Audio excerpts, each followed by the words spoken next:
Então, essa é Silvia, Sim, eu sim, abro, então, pode abrir, sim. sim. Essa,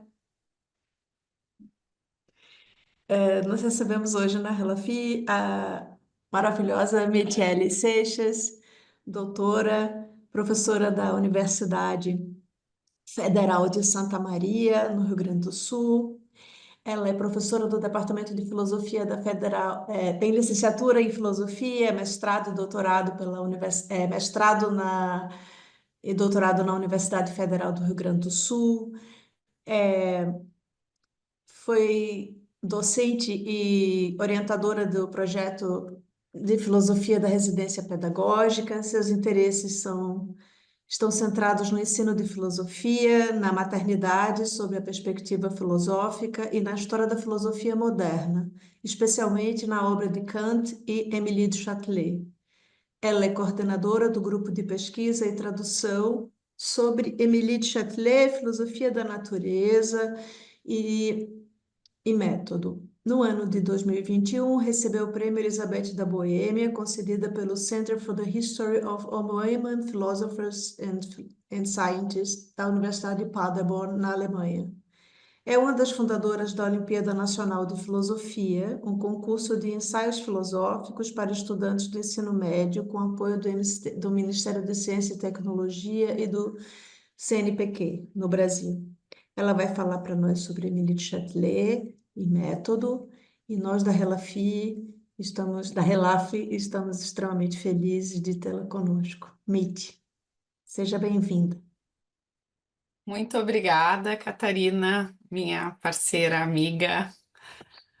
Muito obrigada, Silvia. Muito obrigada, Tereza Rodrigues, pelo convite e a todas e todos que estão aqui hoje, que aguentaram esses quase 20 minutos de atraso. Eu peço mil desculpas mais uma vez. Eu não gosto quando isso acontece, mas enfim, tem coisas que fogem da nossa alçada e tecnologia é uma delas. Quando a gente precisa, elas testam a nossa paciência.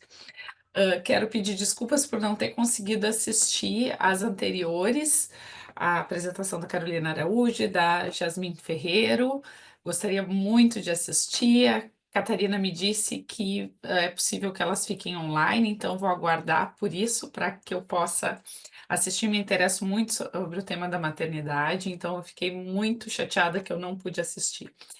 Eu vou, então, feitas essas considerações, eu vou compartilhar. Posso compartilhar? Eu vou ler um texto, mas Por favor. eu vou colocando aqui na tela as citações, porque eu acho que isso vai ajudando a, a compreensão mesmo. Eu pergunto, já está compartilhando? Vocês estão enxergando? Certo, porque eu não enxergo, mas deixa eu ver se eu coloco assim, acho que vai melhorar para vocês. Tá, tá bem claro já. Tá, deixa eu ver se eu colocando assim melhora mais. Assim vocês, como que vocês estão enxergando, tá bem? Tá, então tá ótimo. Eu vou então proceder à leitura desse texto.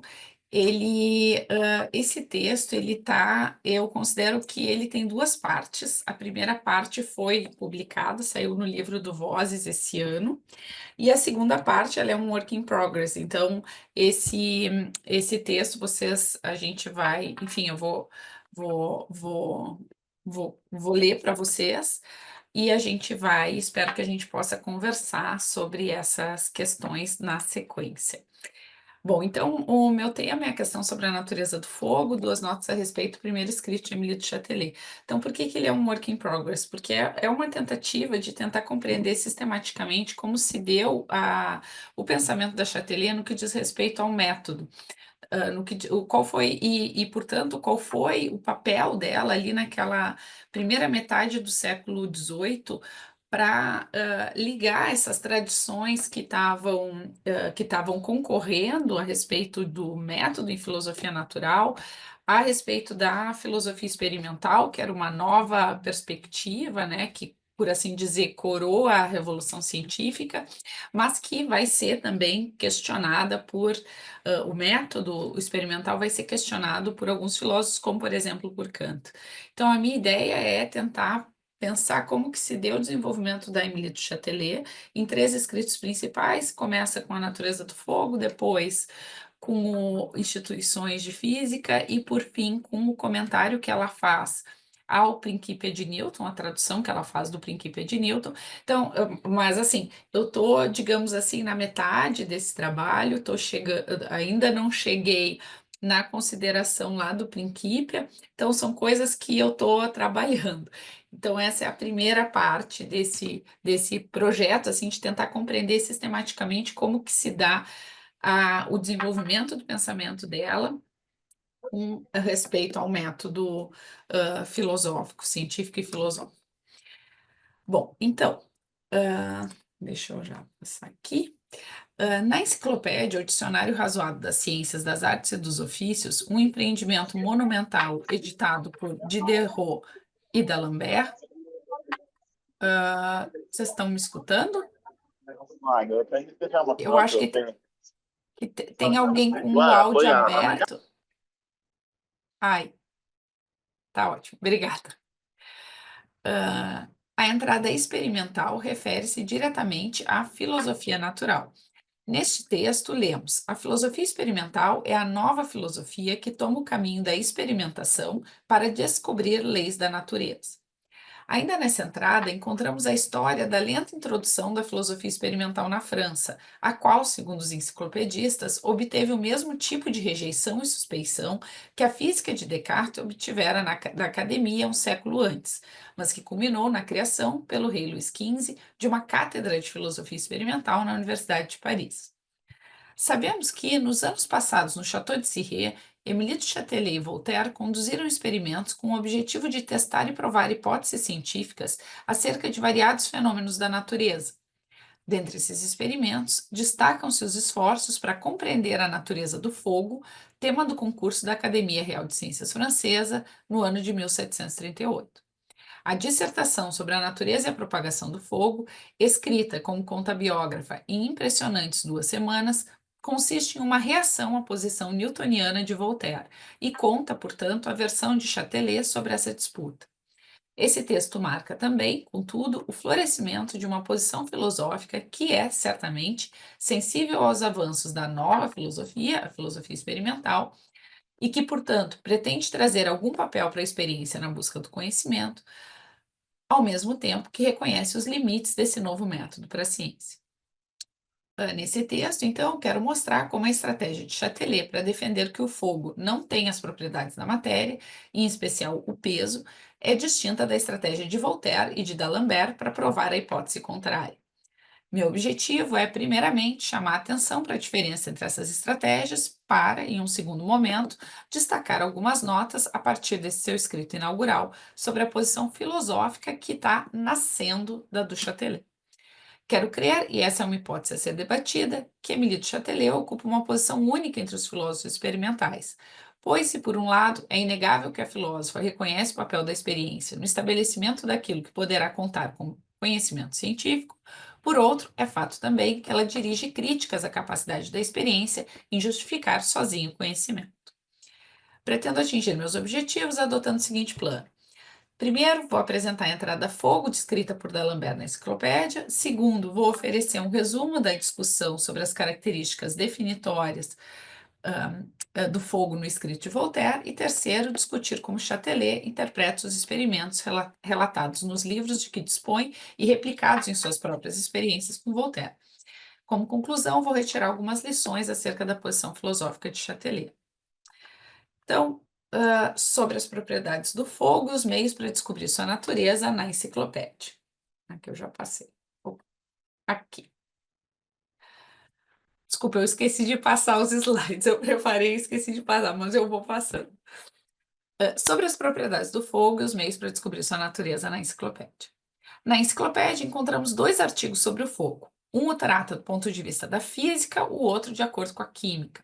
Vale lembrar que, segundo a enciclopédia, Em física, a palavra experiência se refere às provas produzidas para a descoberta das diferentes operações e mecanismos da natureza. E, mais ainda, os primeiros objetos que se oferecem na física são as propriedades gerais dos corpos e os efeitos da ação que exercem uns sobre os outros. Como é a física que tratará da atribuição das propriedades aos elementos e a descoberta dos mecanismos da natureza ocorrerá pela experiência, irei considerar apenas a primeira entrada. Do ponto de vista da física, dar calor é a característica mais essencial do fogo. E é então, a partir dessa característica, que o fogo é definido como a matéria que, por sua ação, produz imediatamente calor em nós.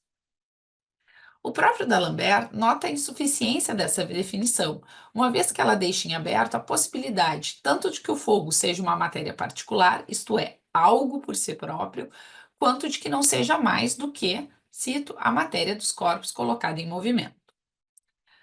Na continuação, o filósofo expõe a visão de Aristóteles, dos cartesianos e de Newton. Como a posição de Voltaire é contra Descartes e a favor de Newton, interessa-nos particularmente a oposição entre esses dois últimos. Opa. Para os cartesianos, o fogo é definido como o movimento excitado nas partículas dos corpos pela matéria do primeiro elemento no qual eles nadam. Já para os newtonianos, o fogo nada mais é do que um corpo aquecido. Disso se segue que, enquanto para Descartes o fogo não é matéria, para Newton e um grande número de filósofos modernos, o fogo é matéria. Tem um debate sobre a correção da atribuição dessa posição a Newton, porque ele não chega a declarar com todas as letras que o fogo é matéria. Contudo, me interessa muito mais como Voltaire recebeu a posição de Newton, porque para Voltaire, Newton teria concordado com ele, do que analisar em Newton como isso ocorre. Então, quando eu estou usando o Newton aqui, eu estou usando o Newton pelas lentes do Voltaire. Mas tem um debate se realmente essa era ou não a posição de Newton. Ele é um pouco claudicante, digamos assim, para tirar essa conclusão. Embora a posição cartesiana seja citada, ela não é considerada, pois D'Alembert toma como pano de fundo para a discussão das propriedades do fogo a suposta posição de Newton. Isso fica claro na consideração das experiências dos cientistas Mussenbrock e Boerhaave, uma vez que é a atribuição das propriedades da matéria ao fogo o que estará em discussão. A primeira observação de D'Alembert é a de que há muita dificuldade em distinguir as características do fogo, visto que esse elemento escapa aos nossos sentidos. Contudo, ele também nota que o fogo se encontra em todos os corpos e em todos os lugares onde é possível fazer experiência. Ora, se é assim, as experiências com o fogo podem ocorrer de modo indireto, uma vez que esse elemento está em todos os corpos e em todos os lugares.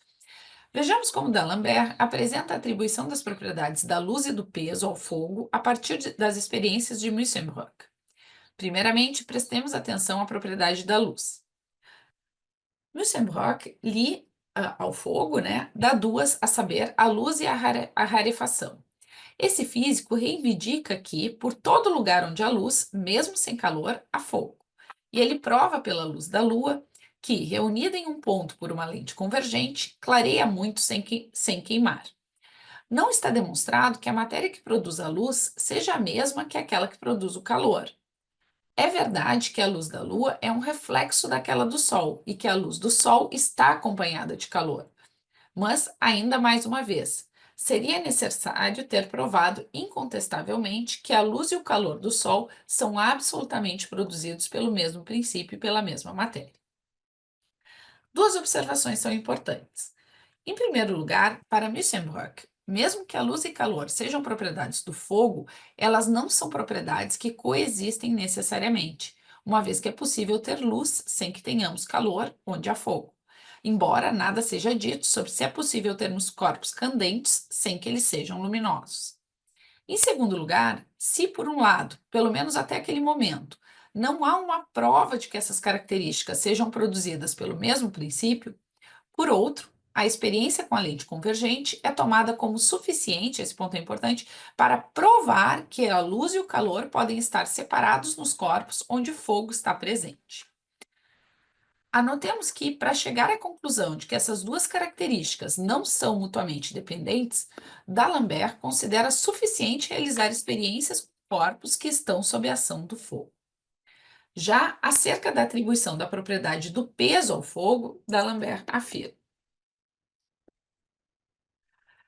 essas massas enormes de ferro ardente, tendo adquirido por sua dilatação uma superfície maior, deveriam então ter menos peso específico.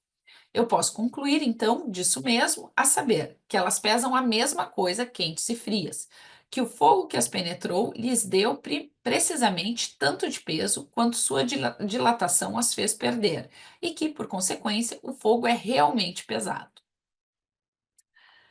A esse respeito, três observações devem ser destacadas. De início, novamente, essa propriedade é provada como uma propriedade do fogo a partir de experiências, consideradas, vale notar, como muito simples de serem realizadas. Em segundo lugar, todas essas experiências consistem em, simplesmente, pesar algo antes de ser penetrado pelo fogo e pesar esse mesmo objeto após ter sido consumido pelo fogo. Por fim, D'Alembert adverte que resultados diferentes daqueles esperados, isto é, daqueles que confirmam a hipótese segundo a qual o fogo tem a propriedade de ser pesado, ocorrem porque os experimentos não são realizados em um ambiente ideal, que permite eliminar toda influência externa no resultado da experiência. Disso tudo, o enciclopedista conclui: uma vez que o fogo é considerado matéria, ele é um corpo particular, pesado, impenetrável, sutil, sólido, poroso, suave, moldável, e sujeito ao movimento e ao repouso. Ele tem todas, uma vez que ele é matéria, ele tem todas as propriedades da matéria. Eu vou só desligar aqui o meu WhatsApp, senão, só um minutinho. Eu fico ouvindo um barulho aqui atrás. Só um minutinho. Aí, tá. Agora, então, passou para a segunda parte, onde eu vou tratar do ensaio sobre a natureza do fogo, do Voltaire. Voltaire escreve o seu ensaio em 1737, com vistas ao concurso da Academia Real de Ciências. A obra está dividida em duas partes, mas apenas a primeira, sobre a natureza do fogo, será objeto de minha consideração. Nessa época, Voltaire tinha acabado de voltar de Leiden, onde havia tido contato com o newtoniano Gravesande e o médico e químico Boerhaave. O ensaio de Voltaire será impactado tanto pela defesa de certa compreensão do que seria a visão newtoniana do fogo, quanto pelos experimentos de Boerhaave. O filósofo inicia o ensaio ao expor brevemente as razões contra Descartes para considerar que o fogo é uma substância elementar. Além disso, Voltaire defende que o próprio Newton concordaria com essa posição caso tivesse tido tempo de rever essas suas considerações. Isso é importante, pois permite que Voltaire volte seus olhos para as características distintivas dessa substância e, mais importante, para como essas características se relacionam no elemento fogo.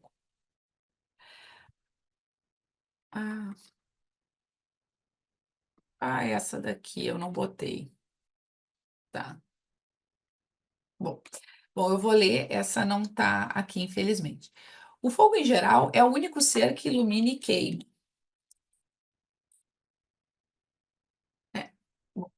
O fogo, em geral, é o único ser que ilumina e que queima. Esses dois efeitos não se acompanham sempre. O fogo do Sol, reverberado sobre a Lua, reenviado em nossa direção e reunido no foco de uma lente convergente, lança uma grande luz. Ilumina muito, mas não pode esquentar nada. Menos ainda pode queimar, pois tem muito poucos raios. O fogo, ao contrário, em uma barra de ferro, ainda não ardente, esquenta, queima e não pode iluminar nossos olhos. É, portanto, da quantidade de sua massa e da quantidade de seu movimento que dependem seu calor e sua luz. Mas ele é o único ser conhecido que pode clarear e esquentar. Aqui está simplesmente sua definição. Assim, enquanto o fogo é matéria elementar, ele tem características definitórias, as quais são derivadas de uma observação sobre seus efeitos nos corpos. Por sua vez, as características de poder clarear e poder esquentar são consideradas independentes, como já vimos ser o caso de D'Alembert na enciclopédia. Por fim, aquilo que será definitivo para a quantidade de calor e luz que o fogo produzirá e, portanto, para determinar a presença ou não de uma dessas propriedades, dependerá, na visão de Voltaire, da relação entre a quantidade de massa e o respectivo movimento de suas partículas elementares. Assim, contra Descartes, é o movimento das partículas do fogo, e não simplesmente que a matéria esteja em movimento, aquilo que explicará por que às vezes temos luz e calor, bem como por que às vezes temos só luz ou só calor. Resta, contudo, inegável para Voltaire serem do fogo essas duas propriedades. A próxima pergunta a interessar Voltaire é se o fogo possui todas as propriedades da matéria. Algumas propriedades são facilmente atribuídas ao fogo: movimento, divisibilidade, extensão. Outras são motivos de discussão: peso e penetrabilidade. Como mostra Bernard Joly, as preocupações de Voltaire estão voltadas particularmente para a atribuição de peso ao fogo.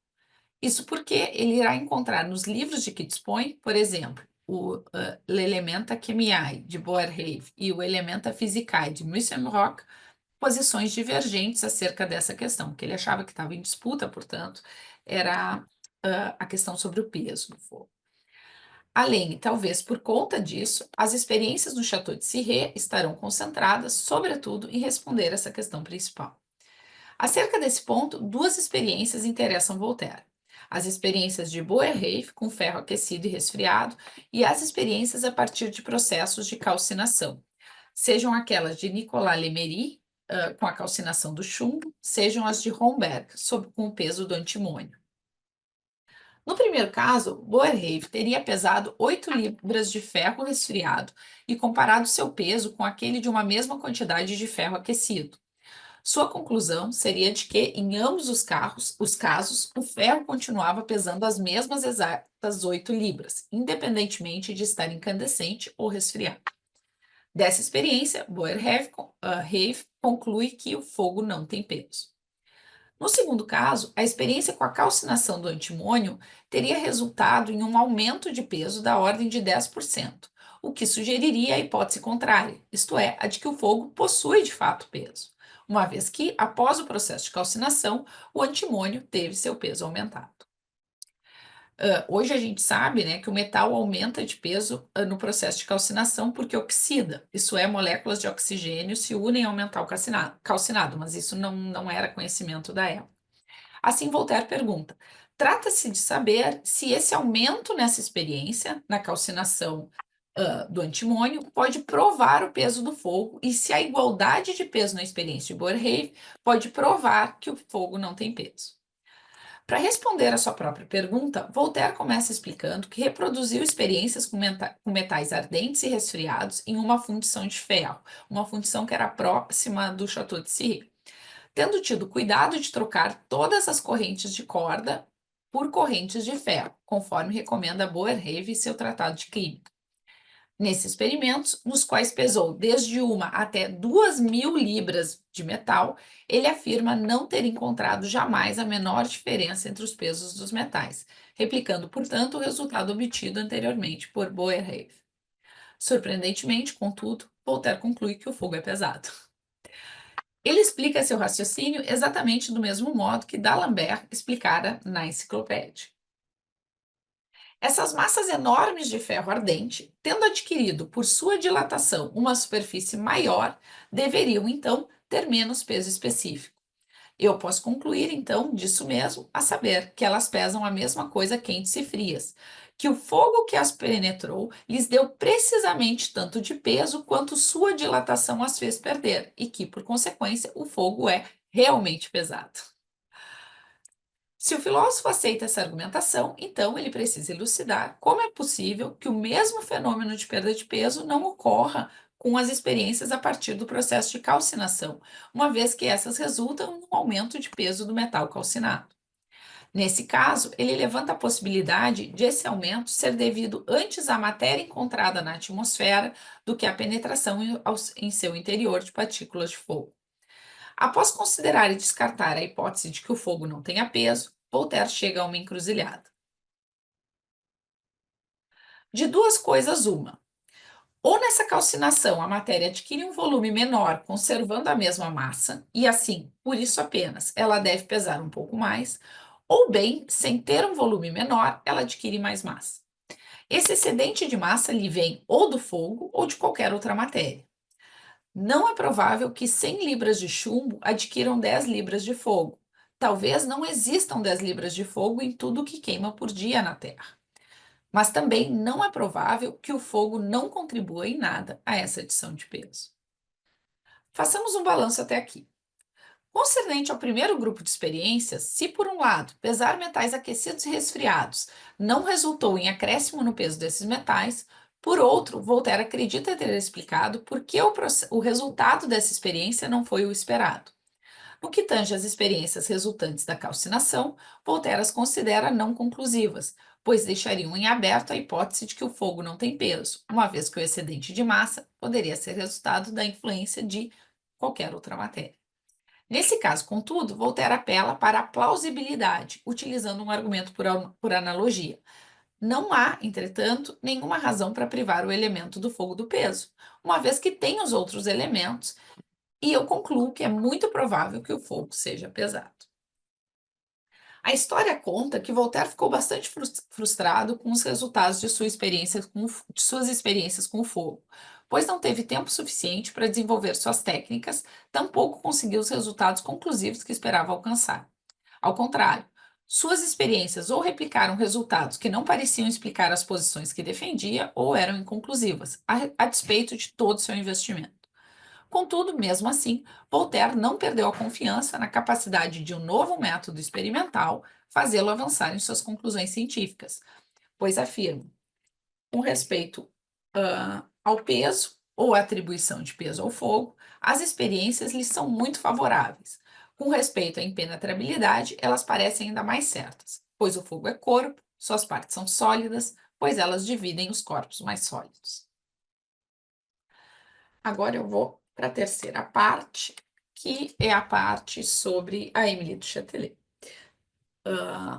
Então, eu vou fazer algumas considerações sobre o papel da experiência e o ceticismo sobre o uso dos experimentos, como eles aparecem na dissertação.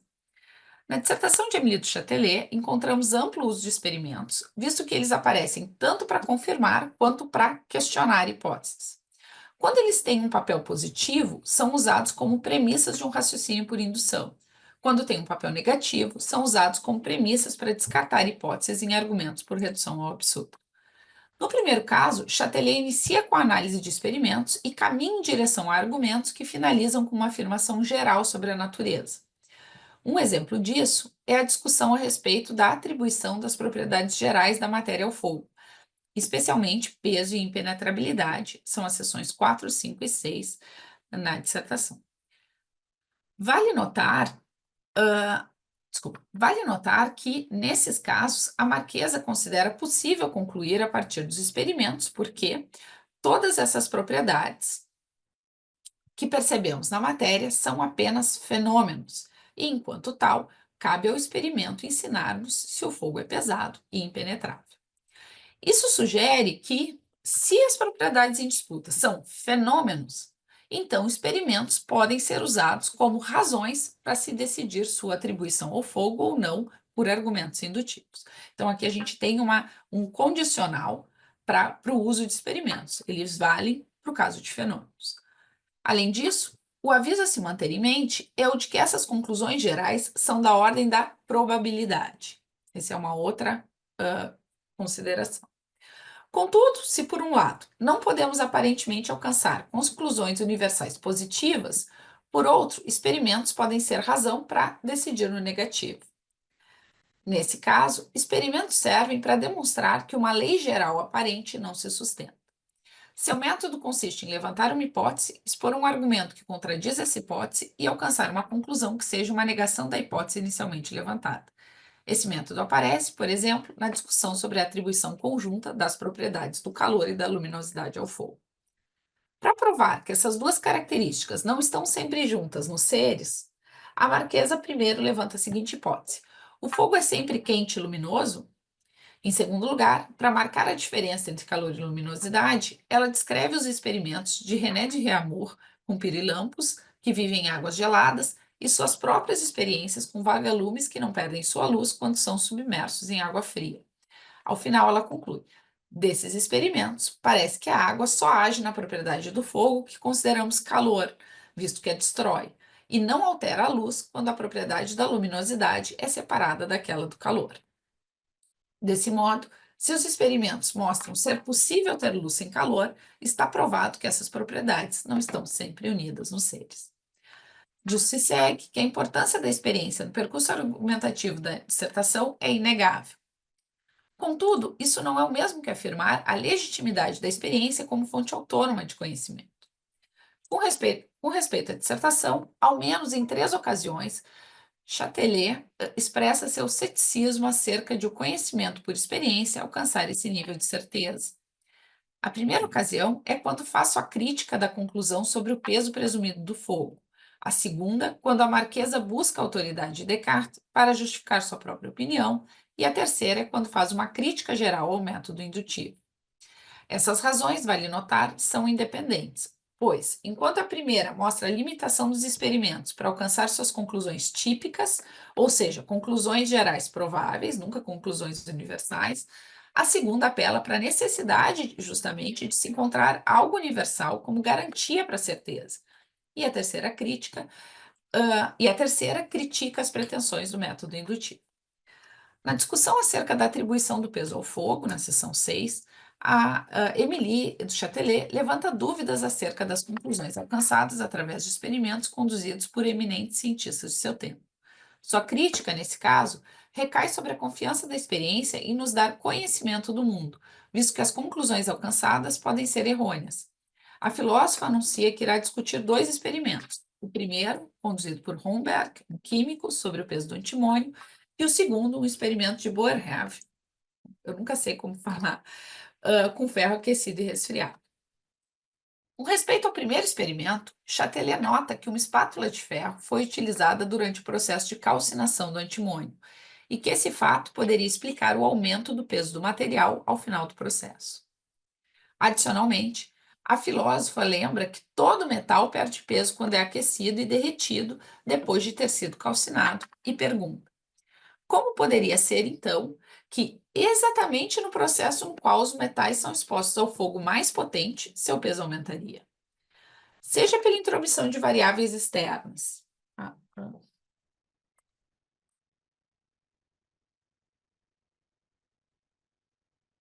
Eu acho que eu. Peraí, agora eu me perdi um pouco nas citações, vou continuar aqui. Como poderia ser, então, que exatamente no processo no qual os metais são expostos ao fogo mais potente, seu peso aumentaria? Seja pela intromissão de variáveis externas não consideradas, a espátula, seja por erros ao se considerar o que é causa e o que é efeito, para Chatelet, nesses experimentos, estamos muito longe de estar certos de que foi o fogo que aumentou o peso do antimônio.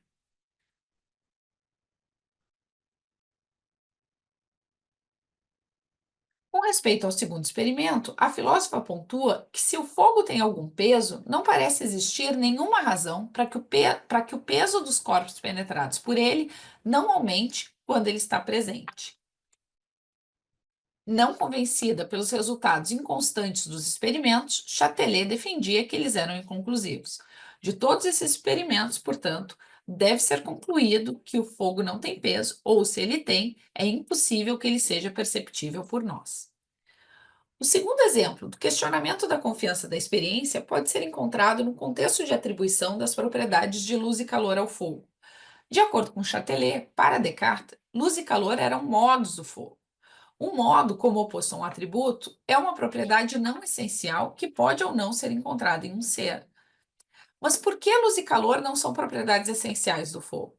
A razão apresentada é de que luz e calor são objetos de nossos sentidos, isto é, sensações. Sensações, por sua vez, são modificações de nossa alma, que parecem depender de nossa experiência e da maneira como nós existimos. Isso significa, e este é o argumento da filósofa, que alguém privado do sentido da visão, por exemplo, não atribuiria tais propriedades ao fogo. Esse fenômeno, entretanto, não cessaria de existir exatamente como existe. Além disso, luz e calor são modos antes do que atributos essenciais, pois podem ou não ser encontrados no fogo. Portanto, não podemos julgar sobre a natureza do fogo com certeza ao apelar para as características que dependem de nossa maneira de existência, de nossa constituição sensível, antes do que do modo de existência do fogo ele mesmo, sua própria constituição, qualquer que ela seja. A conclusão do argumento é: parece que algum efeito mais universal deve ser buscado no fogo e algum cuja existência não dependa de nossos sentidos. Tudo somado, a conclusão da segunda crítica parece ser a de que a experiência não é confiável para julgarmos com certeza, porque o que recebemos dos nossos sentidos tem mais a ver com o modo como somos do que com o modo como o mundo é. Para reforçar esse ponto, Duchatelet afirma que não apenas a ausência de algum sentido nos faria julgar diferentemente, mas também que o funcionamento irregular de um dos nossos sentidos, por exemplo, quando estamos febris, poderia nos levar a julgar erroneamente sobre um objeto. Assim, se estendemos o caso do calor e da luminosidade a todas as propriedades que acessamos através da sensação, teremos que o conhecimento obtido pela experiência não pode nos levar a julgar com certeza sobre a natureza das coisas. Por fim, há ainda uma crítica geral ao método indutivo para se alcançar conhecimento da natureza. No contexto da discussão da atribuição de calor e luminosidade ao fogo, ela escreve: nunca devemos concluir do particular ao geral. Assim, embora calor e luz estejam frequentemente unidos, não se segue que eles sempre assim estejam. A Marquesa não era uma pensadora ingênua e parece estar explicitando algum tipo de desconforto epistêmico com os métodos da filosofia experimental, e, em particular, com o uso da indução a partir de experimentos para o alcance de conclusões gerais. Se ela, de fato, está fazendo uma crítica da indução para a qual não tem uma resposta, não tenho condições de responder assim. Uma crítica da indução para a qual não tenho uma resposta, não tenho condições de responder aqui. Contudo, essa ressalva mostra, ao menos, que seu entendimento da indução como método de prova e justificação é suficientemente matizado para que ela não o aceite, sem alguma explicação adicional, como método legítimo para se alcançar conhecimento.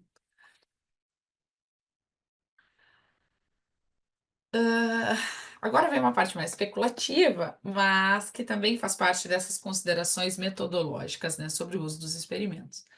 Na carta Pierre-Louis Moreau de Maupertuis, de 1º de dezembro de 1736, escrita em Cirré, Émilie du Châtelet afirma a seu amigo suas preocupações para fazer de Voltaire um filósofo e cita os trabalhos de seu companheiro sobre a filosofia de Newton como parte dessas investidas.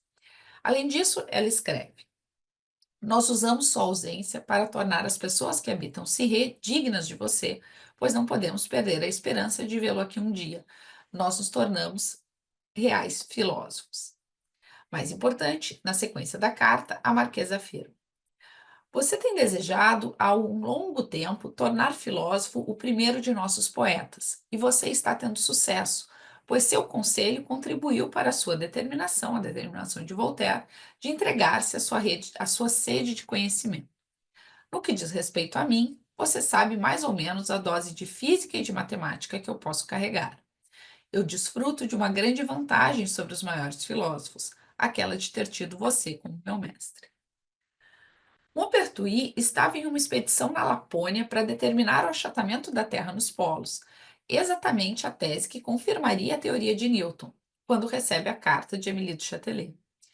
A Marquesa estudou com seu amigo aquilo que eram considerados os fundamentos da filosofia natural, a saber, a geometria, a matemática e o cálculo integral. A seus olhos, portanto, ele representava a associação perfeita entre filosofia natural e método experimental, pois, além de ser um matemático notável, o que permite que incorpore, a exemplo de Newton, a matemática em sua física, era um grande incentivador de experimentos para a descoberta e assentamento de teses científicas. Duas perguntas parecem óbvias de serem feitas. O que Émilie de Châtelet quer dizer quando afirma a seu amigo que ela e Voltaire estão se tornando verdadeiros filósofos? E, segundo, o que ela sugere ao afirmar que possui uma vantagem sobre os maiores filósofos? Tendo passado pelas sessões anteriores, gostaria de indicar uma resposta a essas duas perguntas a título de nota introdutória acerca da compreensão do papel da filosofia experimental para Émile de Châtelet no seu primeiro escrito filosófico-científico. Em primeiro lugar, sabemos pelo estudo de Jean-François Gauvin que é somente no início do verão de 1737 que Émile de Châtelet e Voltaire irão montar seu cabinet de physique. Isso é, seu laboratório de experimentos, né? Isso significa que, embora muito antes, em 35 e 36, época da carta de Châtelet-Maupertuis, eles já estivessem realizando experiências científicas em Cirré, experiências que utilizavam, por exemplo, lentes e prismas, é apenas depois dessa carta que Châtelet e Voltaire se tornam, em teoria e em prática, filósofos experimentais. Contudo, podemos considerar que Châtelet estivesse já se referindo à, por assim dizer, contraparte experimental da filosofia quando afirma a seu amigo que ela e Voltaire estão se tornando verdadeiros filósofos. Assim, minha primeira nota é ler essa carta a Maupertuis como indicativa da pretensão, que será realizada um semestre depois, de tornar sua filosofia congruente com a nova filosofia, e por isso com a filosofia, entre aspas, verdadeira. Ora, se a filosofia experimental é a nova filosofia, como escreve D'Alembert na enciclopédia, a filosofia verdadeira deve considerar algum papel para os experimentos em seus métodos de prova e justificação. Qual papel, contudo, os experimentos terão aos olhos da Marquesa é algo que precisa ainda ser mais bem investigado. Essa consideração me leva à minha segunda nota introdutória. Por fim, quero lembrar das críticas que Émile du Châtelet faz ao uso dos experimentos e, com isso, compreender sua consideração acerca da sua vantagem sobre os maiores filósofos. Nós vimos, mesmo que brevemente, que em seu escrito inaugural sobre as questões de filosofia natural, Châtelet utiliza largamente os experimentos para chegar às suas conclusões. Contudo, nós vimos também que a Marquesa apresentava reticências e ceticismo acerca do real alcance desses experimentos para chegar às conclusões científicas. Os experimentos levam ao limite ao conhecimento provável. Eles não servem para chegar a conclusões gerais. É preciso ter cuidado com o que conta como causa e o que conta como efeito. Não podemos passar do particular ao geral, etc. Quero compreender essas críticas como esclarecedoras do que a Marquesa considera sua vantagem sobre os filósofos experimentais.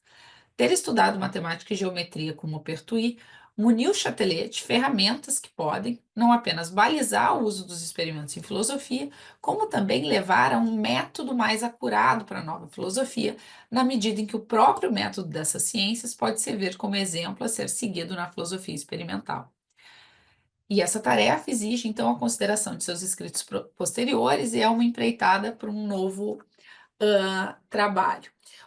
Então, assim, para resumir, né, o meu ponto e onde que para esse trabalho até aqui, é dizer que com essa carta a Maupertuis, eu acho que ela e essa, digamos assim, esse louvar a matemática e a geometria, ela indica um caminho que ela vai perseguir, por exemplo, no Institution de Physique, onde ela vai, depois de ter contato com a filosofia leibniziana, encontrar algo que pode agora balizar o uso dos experimentos, que são os princípios, né, do conhecimento, o princípio de razão suficiente, os princípios lógicos, que podem agora, então, balizar o uso dos experimentos e, de fato, levar ao método de prova de justificação do conhecimento. Para encerrar, né, a minha tentativa, então, foi mostrar que ela era, embora ela quisesse, se ela estivesse, digamos assim, antenada ao avanço do método na sua época, ela acompanhasse todo o movimento em prol da filosofia experimental como a nova filosofia, como uma filosofia que não poderia ser um método, um modo de se fazer filosofia que não pudesse mais ser ignorado, e a prova disso é que ela e o Voltaire, eles empreendem uma série de experimentos. Ela tinha uma compreensão muito mais matizada já nessa época, na época do escrito sobre a natureza do fogo, e que vai ficar clara alguns anos mais tarde no Institution de Physique e depois lá no comentário ao Principia, ela tinha uma compreensão muito mais matizada do papel e do alcance desses experimentos, porque ela, no pensamento mais maduro, ela vai, enfim, levar em conta essas críticas que ela coloca aos experimentos e vai localizar um papel no método científico, um papel muito importante e proeminente para os princípios do conhecimento, princípios que não são baseados na experiência, mas que são princípios racionais. Bom, então eu fico por aqui, peço desculpas novamente pelo atraso e espero que a gente possa ter uma boa conversa. Muito obrigada.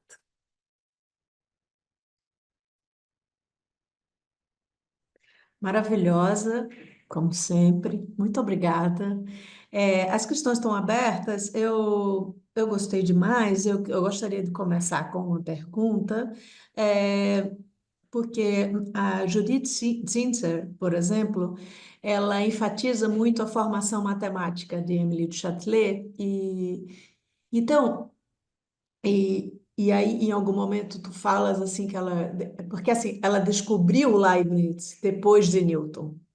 E isso é interessante porque isso pode nos informar que ela, de alguma maneira, entrou em contato com a filosofia da natureza pela via dos britânicos, né? Por causa da relação dela com Voltaire quando ele volta do exílio. E eles vão para Chirrei e depois é como se a impressão que eu tenho é que ela retorna ela faz uma espécie de retorno na própria formação, né? É Uhum, tipo, ela começa como matemática, ela como uma excelente aluna de matemática desde a infância, né? E ela encontra em Leibniz as lições de Maupertuis. Então, assim, uhum, como instrumentos, como técnica, uhum, tá? uhum, Bom, mas dito isso, ela, de certa maneira, ela continua peculiar porque a prova de que o fogo não por exemplo,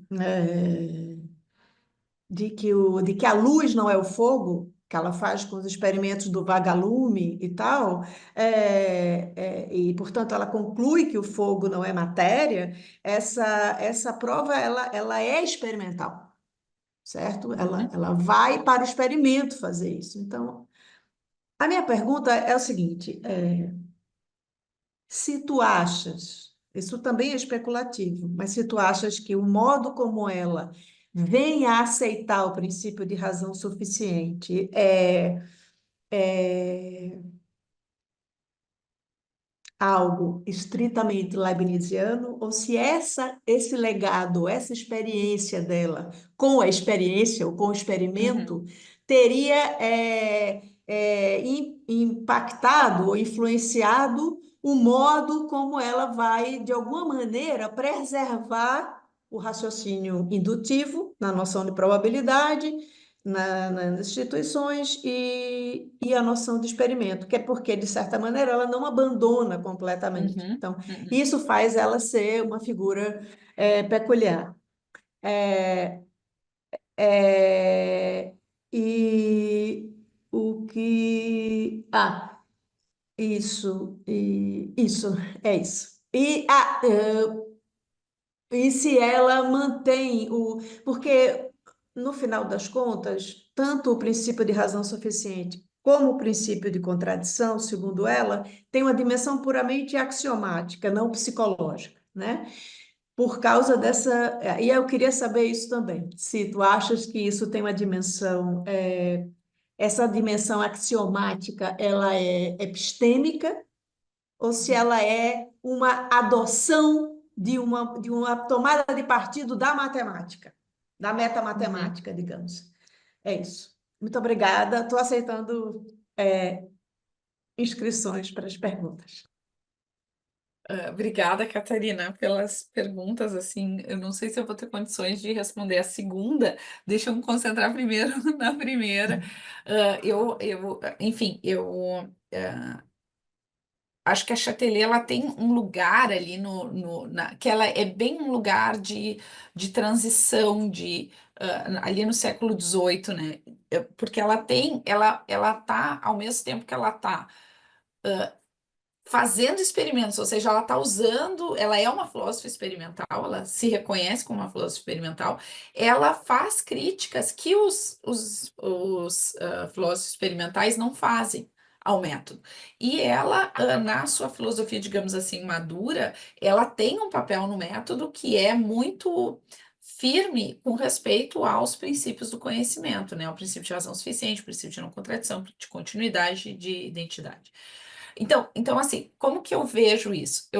Eu imagino uma pessoa que foi treinada na matemática, onde tu avança ah, não por probabilidade, mas tu avança por conclusões universais. Tu tem um método axiomático dedutivo, em que tu tem premissas certas e tudo que tu deduz é certo.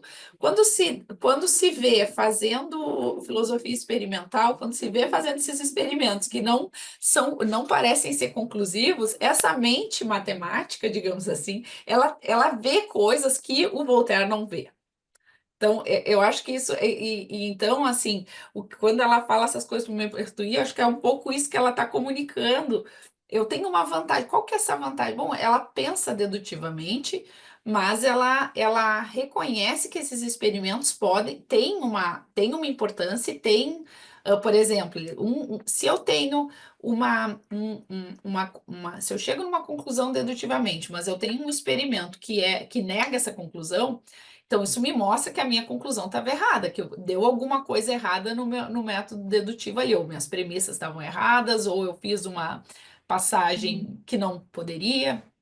Então, eu tenho um papel para os experimentos, mas eu tenho também uma mente matemática que foi treinada, né, num determinado método ali, que a gente pode chamar de axiomático, dedutivo, enfim, e que não se contenta com ah, ah, esse tipo de prova provável, certo? Que não era um problema, aparentemente, para os filósofos experimentais, né? Experimentais. Mas claro que eu estou generalizando aqui. E essa é a vantagem dela com respeito ao Voltaire. E tentando conectar um pouco com era esse treino, né? Eu acho que ela tem um papel para os experimentos também no que diz respeito à descoberta. Os experimentos fazem a ciência avançar. A gente faz a ciência avançar, seja quando eles provam que as nossas hipóteses estavam erradas, seja quando, ao fazer uma experiência, eu vislumbro outras hipóteses. Então, eu tenho um papel para a experiência no avanço do método, tenho um papel na experiência para provar que as minhas conclusões estão erradas também. Enfim, posso ter uma série de papéis que eles não são simplesmente acessórios, mas eles são importantes para o método.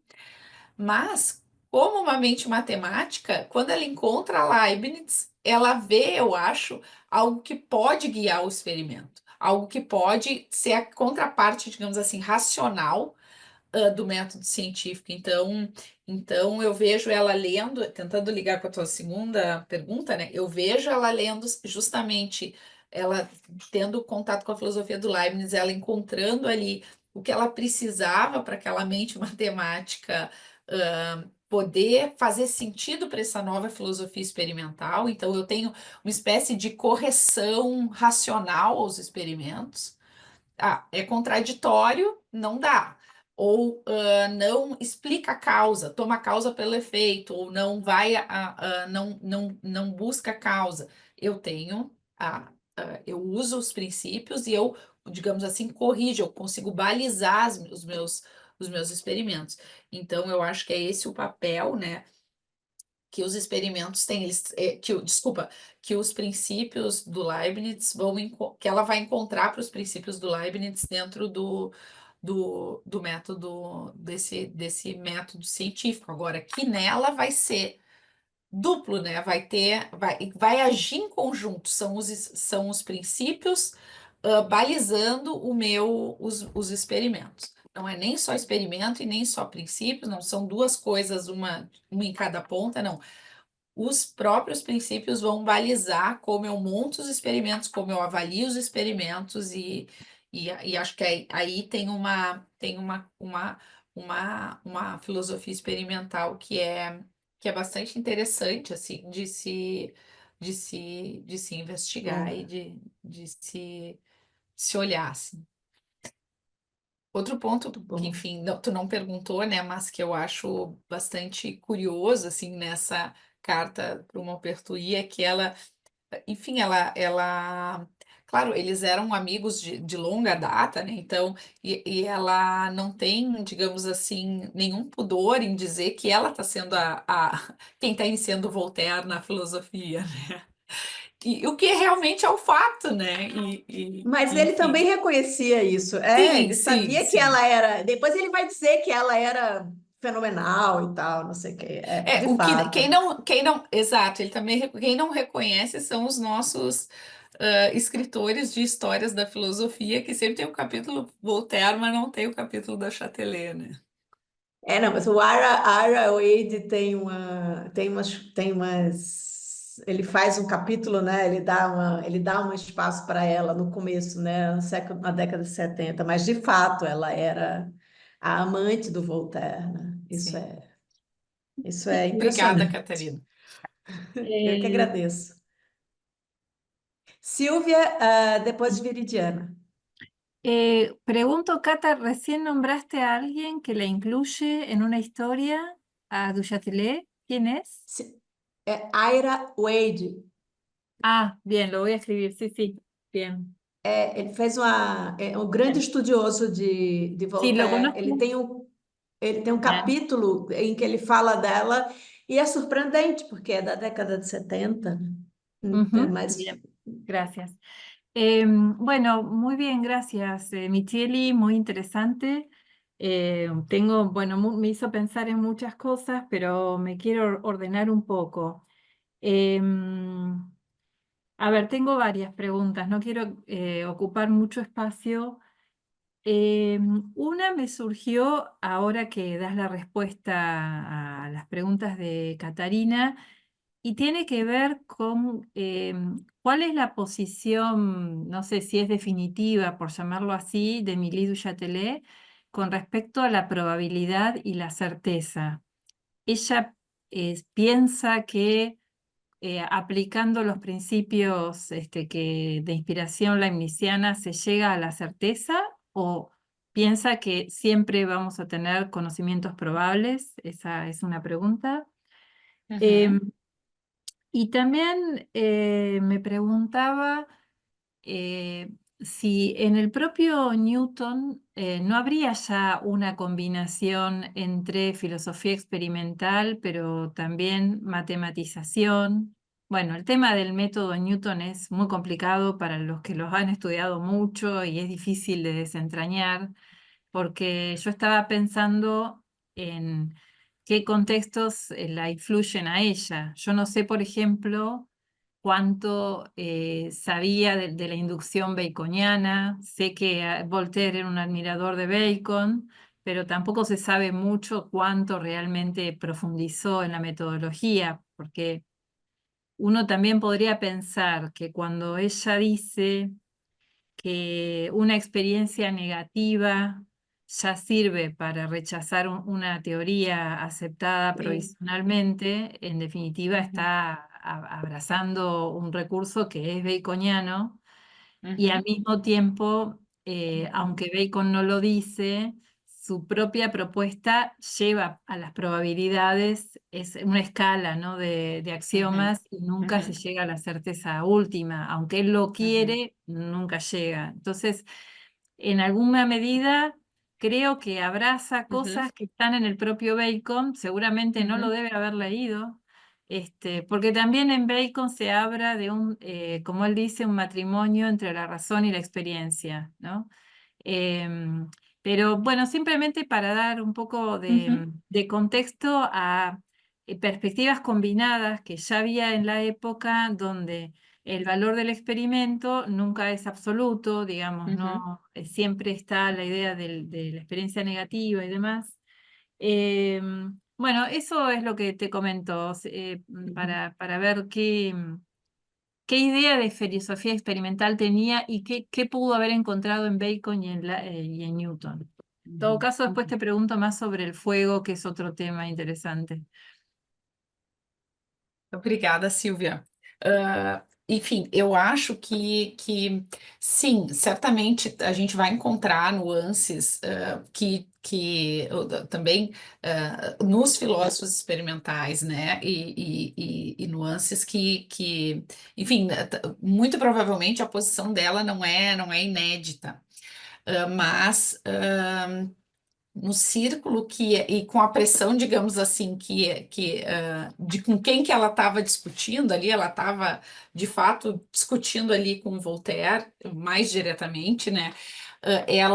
Eu acredito que ela estivesse estressando uma posição que é mais matizada, digamos assim, do que o que estava disponível ali no círculo. Sobre probabilidade de certeza, assim, eu não tenho uma resposta definitiva também. Eu acho que certamente para Chatelier, quando nós aplicamos os princípios, a gente pode atingir a certeza. Eu acho que sim, pode atingir a certeza. Contudo, a gente pode, isso também não significa que, enfim, isso estou pensando a partir do que ela escreveu, assim, eu diria que ela considera também que isso é uma coisa que ela fala no início ali das instituições e também acho que no início do comentário ao Principia, que a nenhuma época e a nenhuma pessoa foi dado o privilégio de saber tudo, então, e que o conhecimento ele vai se dando em graus, as pessoas vão adicionando uma pedrinha e outra pedrinha e assim vão conhecendo. Então, a gente pode ser que mas isso significa também que a gente tem progresso, né? Que de uma geração para outra alguma coisa se aprendeu para que algo fosse alcançado. Então, não é só a gente não fica, não é o quadro geral não é que eu tenho só conhecimento provável e que vai sendo desmontado e construído. Não, a gente vai alcançando algum tipo de conhecimento certo, se aplica bem o método e aquele núcleo de conhecimento certo, ele permanece para as próximas gerações alcançar e assim vai indo. Eu vejo mais assim o todo, né? Quanto a Newton, eu acho que uma diferença assim é que sim, em Newton a gente tem, né, essa razão e experiência também, porque tu tem uma matematização da natureza, mas essas são considerações assim que dizem respeito por exemplo, o estabelecimento a um conhecimento científico específico, não à ciência, como a ciência funciona em geral. Então, para física, eu tenho as leis, né, científicas que são que elas têm um duplo aspecto de prova, digamos assim. Por um lado, os experimentos que permitem que a ciência avance, seja descoberta e que provam essas leis, mas por outro lado, ela tem a matemática que dá a sustentação racional, digamos assim, das leis.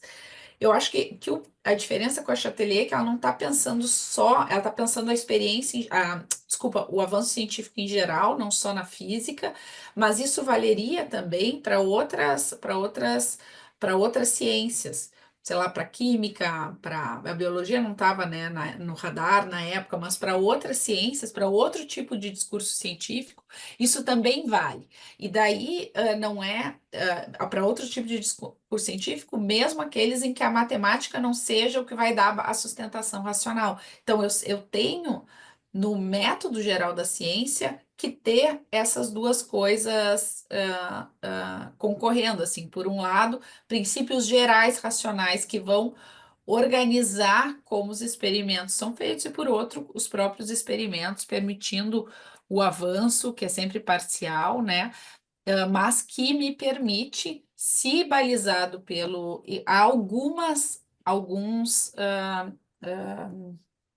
digamos assim, a chegar a algumas certezas.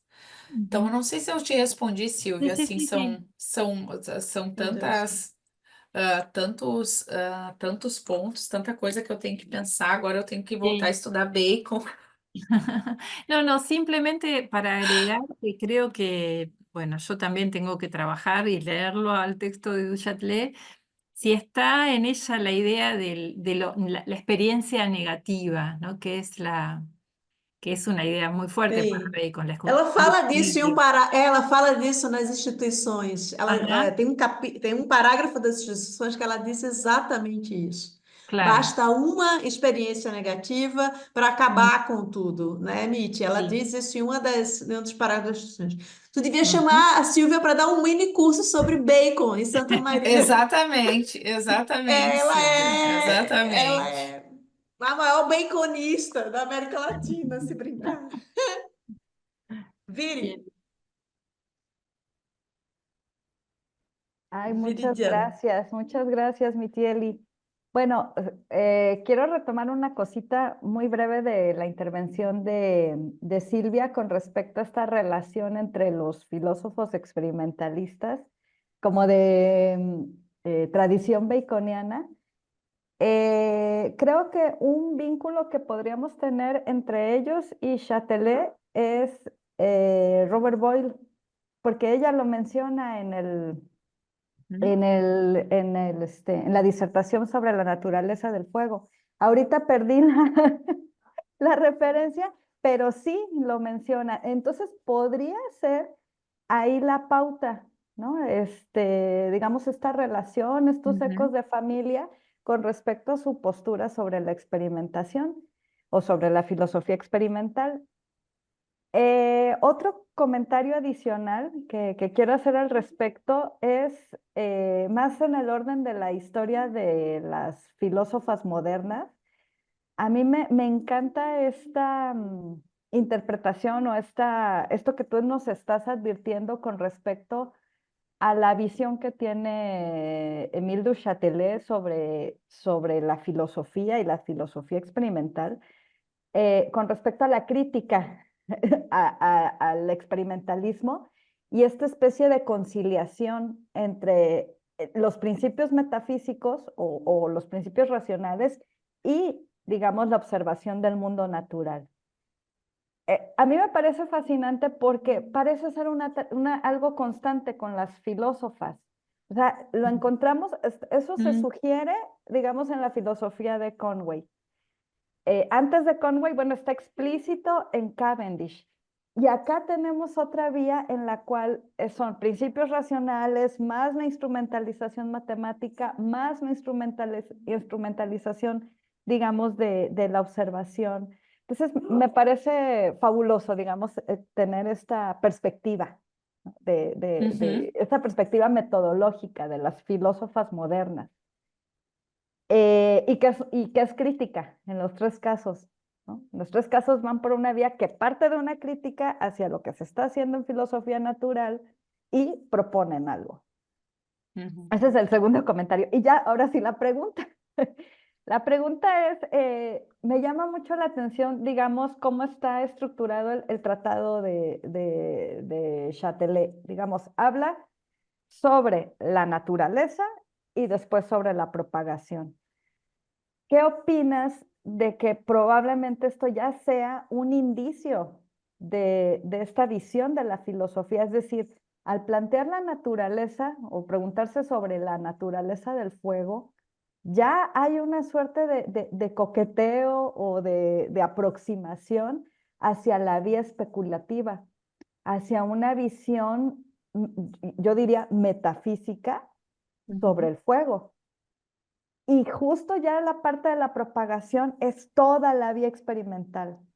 Entonces, eso o sea, ¿qué opinas? Sí, sí se podría ver así, que cuando se habla del fuego ya es un fuego metafísico, es un fuego que está presente en todos los cuerpos y no es, digamos, ese fenómeno que quema, que reduce, que, ay, se me fue ahorita la otra palabra, bueno, se me fue.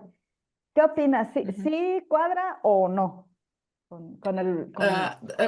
Concordo absolutamente, Viridiana. Agradeço pelo comentário, assim, eu concordo absolutamente. Eu acho que justamente o modo como ela concebe, né, a natureza do fogo e a solução que ela dá, ela tem esse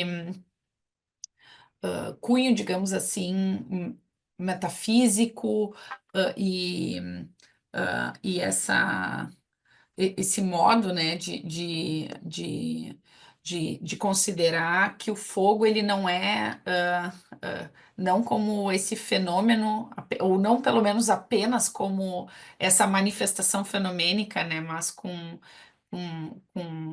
propriedades que são e que podem ser ditas e atribuídas daí de um outro ponto de vista, né? Que não só o ponto de vista dos experimentos e da lida fenomênica com isso. Acho que eu concordo absolutamente contigo e gostei muito do modo como tu retomaste a Cavendish, a Conway, ligando a uma tradição, digamos assim, dessas mulheres, né, com essa característica, digamos assim, conciliatória das suas filosofias. Isso era algo que eu não tinha pensado. Uma coisa que eu sempre penso quando eu leio a Cavendish, quando eu leio a Conway e a Chatelier, é uma preocupação que elas têm, uma preocupação, digamos assim, pedagógica que elas têm e que a gente não encontra muito nos outros filósofos da mesma época, assim. Mas eu nunca tinha pensado que elas têm, claro que com soluções diferentes e com as suas peculiaridades, mas elas têm esse pano de fundo, digamos assim, é um outro fio, assim, que pode ser. Vou pensar sobre isso, assim, gostei bastante, Viridiana. Muito obrigada. Mas, assim, esse escrito, eu conheço muito mais a primeira parte do que a segunda, então, mas eu concordo da leitura que eu já fiz, eu concordo com a tua perspectiva. Ahí Obrigada. puedo decir algo más. Ay, sí, muy Claro, breve. por favor. Claro. Que justamente eso haría también, más que pensar en la influencia de Leibniz, más bien en por qué ella de repente se siente más cómoda con esta visión de la filosofía leibniziana, porque, o sea, es algo que son conclusiones a las que ella llegó de manera independiente, ¿no? Desde antes, desde que estaba escribiendo Exatamente, esto. isso é um ponto. Exatamente, Y entonces exatamente. sería así como, bueno, Leibniz es mi, digamos, mi aliado en ese sentido. Exatamente. Ujú. Exatamente, concordo absolutamente, lá. Essas conclusões, enfim, da necessidade, né? São anteriores a Leibniz, mas a Leibniz entra como alguém que é um aliado e que confirma e que ajuda, dá uma ferramenta, digamos assim, para que ela, ah, uma ferramenta metodológica, enfim, para que ela ah, ah, estruture, digamos assim, o seu pensamento que já estava lá em germe, né? Que já estava com essas É, preocupações e tirando essas. eu não sei se eu tenho, se nós temos tempo ainda, mas eu queria só fazer uma observação, porque eu estou terminando um trabalho que ela sobre como o du Châtelet aborda o debate sobre a luxúria, sobre a riqueza e a moralidade ali no século XVIII, que era um debate de natureza, um nascimento da economia política, né? Nessa época, ela existe uma visão do Fenelon e do Menon, Fenelon não, é Fenelon era do outro lado, do Menon sobre a economia política, e eu acho que o que é fascinante nela, que ela tem essa mentalidade, digamos assim, axiomática ou universalista, é que tanto quando ela faz a tradução desviante da Fábula das Abelhas, como quando ela faz o On Freedom, Sur la Liberté, o ensaio sobre a liberdade, que o Voltaire assina, ela tem uma concepção, é quase uma concepção dogmática de ciência, que o debate sobre a luxúria vai dizer, bom, isso aí vai, claro, isso vai para o que vai ser conhecido na ciência da economia, certo?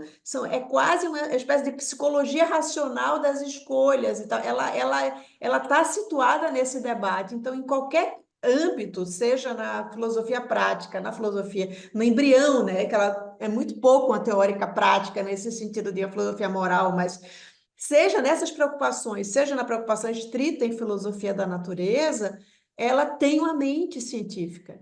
Ela tem a linguagem dela, a gramática na qual ela se move é científica, ela não tem um percurso, digamos assim, nesse sentido, até a ideia de que o que leva à descoberta é o experimento, isso não é cartesiano de jeito nenhum, porque não é a reflexão que leva, ela não requer uma reflexão para os estados mentais, ela não requer um inquérito anterior, ela é diretamente ligada ao discurso científico, assim, isso é muito interessante, porque ela tem esse drive sistematizante, digamos assim. Cada vez que a gente fala de Chatelet, ela parece cada vez maior, né? Mais relevante, mais impressionante, mais potente. Enfim, é isso. Mais alguma pergunta? Yo puedo agregar una. Yo tenía otras preguntas más relativas al tema de la discusión del fuego como tal, que, bueno, me interesa conocer un poco más el contexto de la discusión. Me llamó la atención esa caracterización de la teoría de Descartes como afirmando que que el fuego no es materia. Y me pregunto de dónde sale, porque siempre diría, creo yo, un cartesiano, que lo que se mueve es materia, entonces el movimiento es un movimiento de la materia, y me llama la atención cómo se lo puso, cómo se lo propuso. No sé si es D'Alembert al comienzo y Voltaire o de dónde surge. Y también, bueno, me parece muy interesante saber si al mismo tiempo había una discusión comparativa, creo que en algún momento lo señalaste, con los otros elementos, de los otros tres elementos tradicionales, ¿no? Ya sabemos que estamos en una época en que el peso de los cuatro elementos en la cosmología queda muy relegado, pero bueno, es cierto que ya en el Renacimiento, de los cuatro elementos, el más cuestionado como tal era el fuego, porque no parecía un elemento básico, sino que para algunos ya era una forma del aire, ¿no? Como un aire encendido, o no me acuerdo cómo se dice en portugués, aire caliente o algo por el estilo. Entonces, bueno, me interesa ver, digamos, en definitiva, es el por qué la discusión es sobre el fuego, y por otro lado me llama mucho la atención de esa caracterización de Descartes. También, de nuevo, por supuesto, me hizo pensar en Bacon, porque también en Bacon la investigación no es sobre el fuego, pero es sobre el calor, y discute si está asociado o no el calor con la luz, y también define al fuego como un tipo de movimiento, perdón, al calor como un tipo de movimiento. Entonces también me pregunto cuántas influencias habrá, porque bueno, los enciclopedistas lo conocían a Bacon, pero no sé si alguna lectura habrá por esse lado. Silvia, eu não tenho nada a declarar sobre as tuas perguntas. Bueno, Eu não tenho condições assim de explicar como e por que Descartes era compreendido por esses filósofos, assim como por Chatelet e por Voltaire, como afirmando que o fogo não era matéria, né? Mas Eu acho que eles tinham. Desculpa, não, Silvia. só uma coisa a única coisa que eu ia acrescentar é que eu entendo por que a do Chatelet tem a dificuldade de conceber o fogo como matéria. E o Voltaire não tem porque ele é mais dogmático, digamos assim, e tomou aquilo como sendo a posição newtoniana, então, mas eu entendo as dificuldades de se conceber o fogo como matéria, porque daí tu terias que atribuir todas as propriedades da matéria ao fogo, né? O que é bastante problemático. Mas eu não saberia colocar como que o próprio Descartes, se isso faz justiça à posição cartesiana, né? E como que o próprio Descartes vê a natureza do fogo, se isso enfim, relevante. Mas vai, Cata, me ajuda Não, é aí. só um experimento sobre um experimento, uma hipótese sobre os mal-entendidos da época, né? Porque talvez isso tenha uma conexão com o modo como ela leu, por exemplo, o experimento mental do pedaço de cera, a ideia de que a sensibilidade, o sensível, é como se ela tivesse confundido que o modo como Descartes trata o calor como o Uhum. modo como Descartes trata o O fogo. Eu não fogo. sei, mas a impressão que eu tenho é que ela pode ter em vista esse Uhum. experimento do pedaço de cera, que é um experimento muito bizarro para um empirista, entende? Então, eu acho que isso talvez é uma hipótese, porque ela nas Uhum. instituições ela comete muitos desses erros contra Uhum. Descartes, dizendo que Descartes disse isso. E não, a gente sabe que não foi exatamente assim, mas Sim. Ujú. pode ser uma tomada de Bien, partido, sei lá, é só uma especulação. bien, bien. Bom, Pero eso no lo dice D'Alembert, sino que lo dicen Voltaire y Duchâtelet. Uhum. Sería, ¿no? Bien.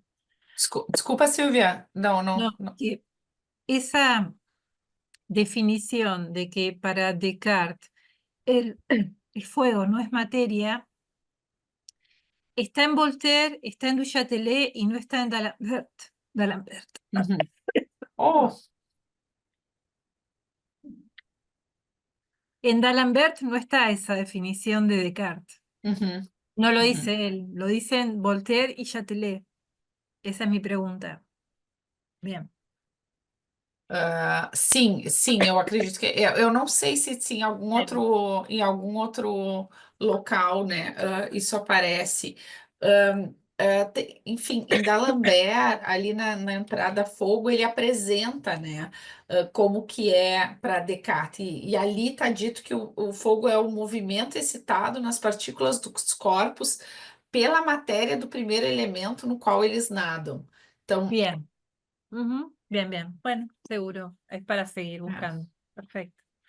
mas eu Gracias. acho isso, que daí se tem enfim, se tem os desdobramentos no Voltaire e na Chatelet. Mas já está anotado aqui, isso é outra coisa, assim, tem que dar uma olhada em Descartes para Bacon e Descartes para ver, enfim, melhor, né, como que essa questão estava, né, enfim, no El menu ali contexto. da época. Sí, sí, sí. Viridiana? Veridiana. Sí, sí, yo también hace rato que vi la definición de D'Alembert, también pues pues no entendía por qué. ¿Por qué? Porque Descartes es muy, muy claro de que el fuego pues es material, ¿no? Un tipo de materia más rápido que otros, pero que otro tipo de elemento, pero es materia.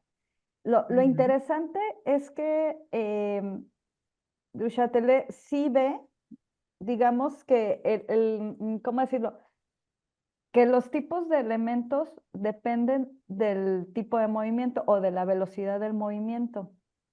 Y entonces ella dice que no, que más bien, o sea, que dice en la parte segunda, ¿no? O sea, el movimiento no es la causa del fuego, como sí Ujú. lo sostendría Descartes, porque la velocidad de la materia es lo que produce que se forme Ujú. el fuego. Y acá no, o sea, y entonces otra vez remite a ese carácter metafísico propio del fuego. Y sería que en sí mismo tiene movimiento interno. Entonces ahí hay otra, digamos, innovación, por decirlo así, con respecto al mecanicismo. ¿Sí? O sea, ahí tiene una capacidad interna de movimiento. Uhum, uhum. Sim, sim. Acho que eu concordo, Viridiana. Tem que pensar um pouco assim, mas acho que sim.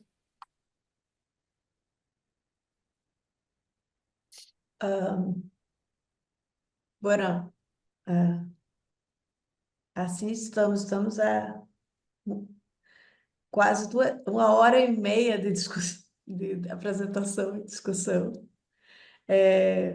Que bom. Os cumprimentos aqui dos colegas que participaram, Vinícius Fulas, Silvia Medina, Janete Sotelo, cumprimentando a professora Michele, pelos lampejos que vêm à mente, um abraço, até a próxima, excelente apresentação, muitas graças.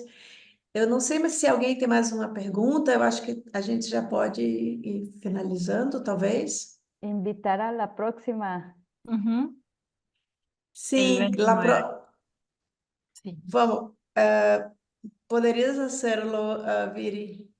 La Ay, próxima, Teresa, Silvia, no tengo, desculpe. La próxima es el 29 de noviembre en el mismo horario y la exposición la va a hacer Fanny del Río de la UNAM. El tema va a ser Rosario Castellanos en los umbrales de la filosofía. Así que están todas invitadas e invitados. Esperamos contar con la presencia y ya va a ser la última reunión del año. ¿Bien? Ok, Bueno, bien. agradecida. Bueno, Muchísimas gracias, Michelle. Muy- Estuvo excelente. Sí, muchas excelente. gracias. Ajá. Graças a todas. Eu que, Até eu que Gracias. quinta-feira que agradeço vem. muito, muito, Muchas muito, gracias, muito Michelle. obrigada pela Gracias a oportunidade, todos. pelas questões Hasta luego. todas. Chao, chao. Ok. Tchau, tchau. Gracias. Tchau, tchau. Muito Graças. obrigada. Chao. Muito obrigada. Foi maravilhoso para variar. Adoro a Relafi.